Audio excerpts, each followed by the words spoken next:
What in the world is happening with King County real estate? Oh, this is awesome. All right, so you're looking at the standard, my standard, the graph I normally start with, which is supply and demand, new listings, green, new listings, listings that came on, blue, demand, ones that went under contract. And you can see we were wondering if June was going to be higher than May or under May, and it's under May. So some years June is a little bit higher, some years it's a little bit lower. This year it's a little bit lower. It's better than April. This is pretty typical. Okay, it would have been really surprising had it been higher, but that it's still a considerable amount of inventory. So what we can fairly well predict at this point is that inventories, new listings are going to go down. Okay, the number of people that are going to list their homes is going to go down in King County. That'd be predictable. All right, and buyers are up just a little bit, some buyer activity, but you can also tell that buying activity is ready to go down as well. So what does this ultimately mean? Well, this doesn't necessarily tell the story like this does. Look at this. Not new listings, but active listings. Let's just look at active listings for a minute. So that tells a story. The number of active listings in the market, what do you see? That's up month after month after month this year. In other words, there's more and more inventory for people to choose from. Now that should start to go down. Why? Because the number of listings, the new listings, is going to go down. But that is an enormous delta between the number of homes that are being bought and the number of homes that are available. You notice how you don't see that the last 2 years? You know how far back you got to go to see that? You don't know. You don't know.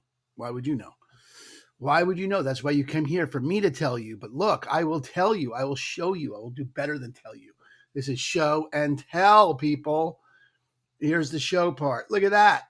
You got to go back to 2019, literally till 2019, to see this number of homes in the market. And you may not remember. Why? I don't know why you would remember, because you weren't in the business, but I was. And 2019, it was like impossible to get a home sold. It was like, what are we doing here, people? And there were more buyers then than there are now.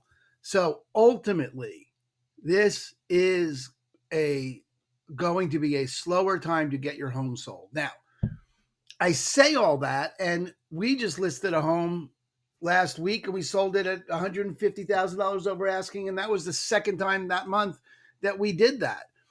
What is it? What am I talking about? It means if you price your home correctly,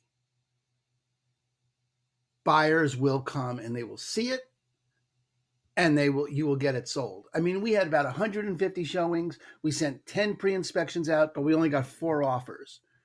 You used to be able to send 10 pre-inspections out and get 8 offers. Now you get less than half. There's less buyers and they're more conservative. That was the entire point of raising interest rates, was to make there be harder to buy a house, right? To make it stop having it be so crazily cheap to buy a house. So if you're selling, you need to price it really, really intelligently. You are not going to get what you could get for it 2 years ago. You're just not. And it's not going to be as easy. But could you get it sold? You absolutely could. If your expectations match this market, you can get your home sold. Now, if you're a buyer, good times, right, in the city. This is really a hot time in the city for you. Why? Because you got the pick of the litter here, people. You look at this. I mean, what do you want? This is an amazing opportunity. These number of homes available in King County and just this much competition. So, if it's still sitting there on the market after a week or 2 weeks, it means the seller was unrealistic in their price and you can negotiate a better price. Whether or not the seller agrees, you shall see. But if it's still sitting there after a week and 2 max, you have some negotiating power that you have not had in the last couple of years. So good time to be a buyer. Sellers need to be really, really, really smart about selling their house, but they still can. I mean, we certainly are. So you got questions about King County real estate? That is what I am here for. My name is Hendon. I'm with Christine and Company EXP. I will talk to you next month. Let me know if there's anything I can do for you in the